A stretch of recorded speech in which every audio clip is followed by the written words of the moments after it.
Annie Genevard, par ailleurs très sympathique, je me disais, c'est le docteur Véran en jupon. J'ai l'impression de revivre le Covid. Comme l'a dit très bien Pascal Praud ce matin. Pourquoi ?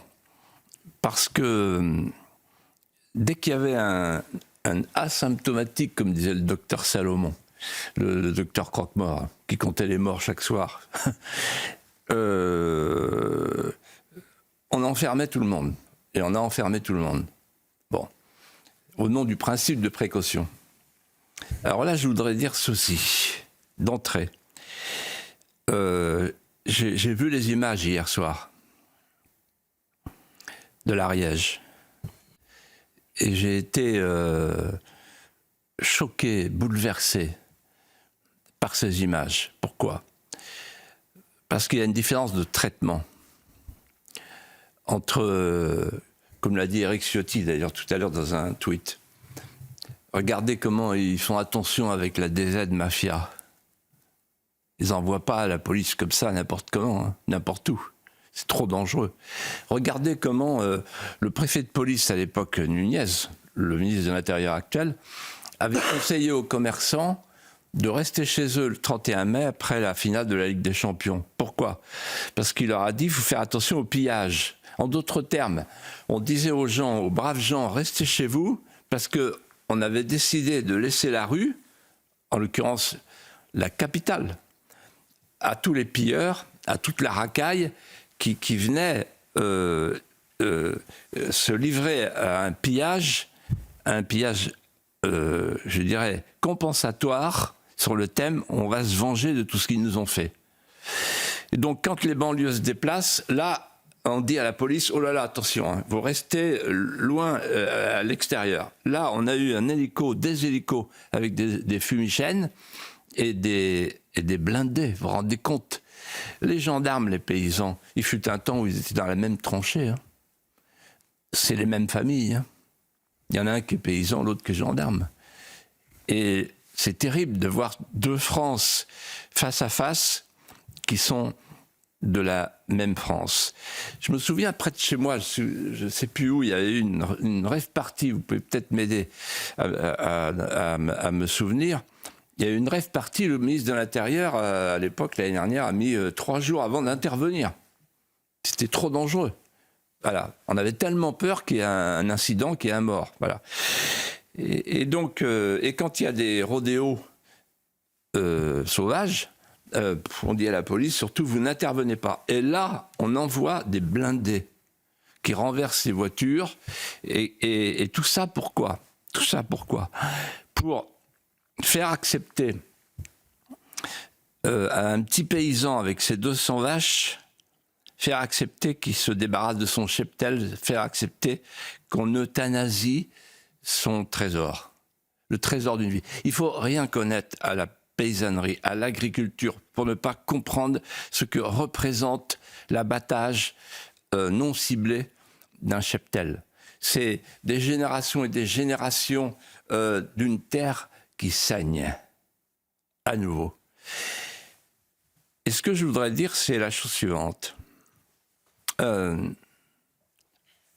Pour faire un raccourci métaphorique. Alors, on abat et on brûle la viande française parce qu'elle est suspectée d'être contaminée. Et pendant ce temps-là, on s'apprête à faire rentrer en remplacement, là encore le grand remplacement, la viande argentine dans le cadre du Mercosur, qui, elle, est infectée à coup sûr. Et on le sait. Il n'y aura pas de clause miroir, il n'y aura pas de clause de sauvegarde, il n'y aura pas de contrôle, on le sait. Donc en fait, c'est un assassinat, quoi. Quand je dis la terre saigne, elle saigne de colère, elle saigne d'indignation, elle saigne de désespérance. Ce sont des larmes de sang qui coulent sur la terre aujourd'hui. Et puis, comme diraient les juges d'instruction, il y a un faisceau d'indices, moi qui m'intrigue. Premier indice, Je ne sais pas si vous vous souvenez, je ne sais pas si on l'avait évoqué ici, je crois. Le 5 mai 2023, c'est pas vieux, il y a eu un rapport de la Cour des comptes dans lequel le président de la Cour des comptes, Moscovici, en appelle à l'abattage du cheptel français, en grande partie, au nom du CO2, au nom du climat, parce que les vaches, quand elles digèrent, émettent du méthane. Moi, j'ai lu 3 fois le rapport pour être sûr d'avoir bien lu. Ils sont sérieux, ces gens-là. Ils sont sérieux. C'est une méthode terroriste. Deuxième indice. Je ne sais pas si vous vous souvenez de M. Canfin. Canfin. Pascal Canfin. Voilà, Canfin. Eurodéputé. Proche de la Macronie. Est-ce que vous vous souvenez, c'est lui qui a amené la danse sur le pacte vert. Et qu'est-ce qu'il a demandé? Et qu'est-ce qui a été voté? 20% de terre en moins, 25% de production en moins au nom du pacte vert. C'est-à-dire pour sauver la planète, on dit aux paysans, là encore, il faut, et lui il a dit, 20 ou 30% de cheptel en moins. En fait, la fin du cheptel français. Et pendant ce temps-là, on avait le ministre de l'économie, l'inénarrable ministre de la Défense, qui est resté 24 heures, ministre de la Défense, le fameux ministre de la transition érotique, Bruno Le Maire, qui dit ah mais moi je préfère la viande de synthèse. Vous voyez, donc petit à petit, on explique aux gens, quand je dis faisceau d'indices, là on est sur un indice fort que ah non, la viande c'est plus ça, quoi. Bon. Et donc le pacte vert, voilà. La Cour des comptes, le pacte vert. Et puis alors, évidemment, ce qu'on n'a pas dit, ce que les Français ne savent pas, c'est pourquoi on abat dans l'Ariège les vaches. Parce que l'Europe l'a demandé, parce que c'est une norme européenne. Et tout à l'heure, le président de la FNSEA a dit, sur notre antenne, sur CNews, il a dit, si jamais on n'abat pas les vaches, à ce moment-là, on sera mis sous cloche par l'Europe. La France mise sous cloche par l'Europe. Et là, j'ai pensé au général de Gaulle, qui avait dit, quand il est arrivé au pouvoir en 1958, un an après le traité de Rome signé le 25 mars 1957, moi je veux bien continuer, mais à une condition, c'est qu'on garde l'idée du marché commun et que la France garde son droit de veto. Et qu'on puisse préserver, évidemment, notre cheptel. Alors, quand on voit aujourd'hui le point où nous en sommes rendus, il y a de quoi être désespéré.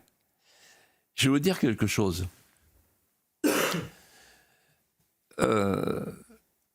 Sur la situation de l'agriculture française. Depuis 40 ans, j'entends les ministres successifs et les syndicalistes du syndicat majoritaire dire la même chose. Il faut vous adapter. Sous-entendu, ça veut dire qu'il faut crever. Bon. Alors on dit il faut vous adapter, on va s'adapter, on s'adapte, allez, on se modernise, on s'adapte. Voilà. Et qu'est-ce que ça donne dans les chiffres? La France, pour la première fois dans son histoire, elle a un déficit agroalimentaire. Un poulet sur 2 est importé. 60% de nos légumes, 40% de nos, etc., de nos fruits, etc. Il y a plus fort que ça. En 2010, savez-vous combien il y avait de paysans en France? Il y en avait 960 000 répertoriés. Aujourd'hui, en 2025, il y en a 440 000. Vous calculez, c'est la moitié. Et pendant ce temps-là, il y avait combien de fonctionnaires en 2010? Fonctionnaires au ministère de l'Agriculture? 15 000. Et aujourd'hui, il y a combien de fonctionnaires au ministère de l'Agriculture? 30 000. Tout ça parce qu'il faut appliquer les normes, transposer les normes de Bruxelles, c'est-à-dire une énorme machine qui nous détruit à petit feu. Voilà. Et vous savez, je pense à une phrase de Michel Audiard qu'il a mis dans la bouche de Jean Gabin dans le président. On est gouverné par des lascars qui fixent le prix de la betterave et qui sont incapables de faire pousser des radis.